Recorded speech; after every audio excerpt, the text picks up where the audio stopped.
alle sammen. Jeg filmer. Kom så og film min videostjerne. Ham kender vi ikke. Vi kender ikke ham der. Hey, der er Gravlund, der er Gravlund. Mikkel, der er Gravlund. Mikkel, kom til hen. Vi skal have Gravlund med i fanklubben. Velkommen med til Hvidovre Fanklub. Kan I få et shot, tak? Hvidovre Fanklub, og det er meget, det er den...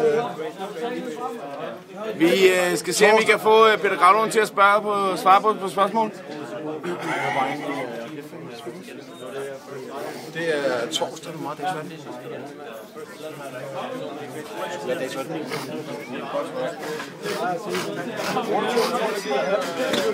Det er torsdag den 28. i 4. og det er Hvidovre Fanklub, der prøver at se, om vi kan få et svar på nogle af de stjernerne fra AGF her.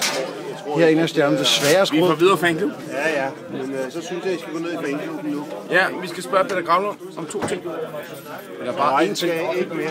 Jamen, han vil jo gerne, jo. Han har lige sagt, at han gerne vil snakke med os, jo. Bare det. Det tager halvanden sekund. Halvanden sekund, Peter. Det er, hvordan det kan være. Det er faktisk... De gamle... Lad være med at kigge. Vi er ikke så professionelle, så det er måske til at starte med, at vi ikke kan to i sporten. Det er, hvordan det kan være, at fans elsker sådan nogle typer som jer, som det er en klub.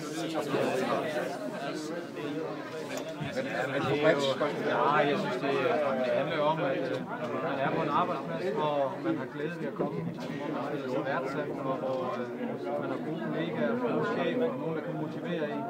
Så er det jo tit, det smitter af, hvis man har en arbejdsplads, hvor man trives på, så giver man som regel også lidt ekstra. Tak for det. Det er fordi, tak for det. Tak for det. Det er kun sprøjt. I er ikke seriøse her. Prøv lige at runde den af. Runde den af. Så vil jeg gerne runde den af. Tak for i dag. Det er Hvidovre Fanklub. Jeg synes, Peter Gravlund her i 28. 3, 2, 1. Tak.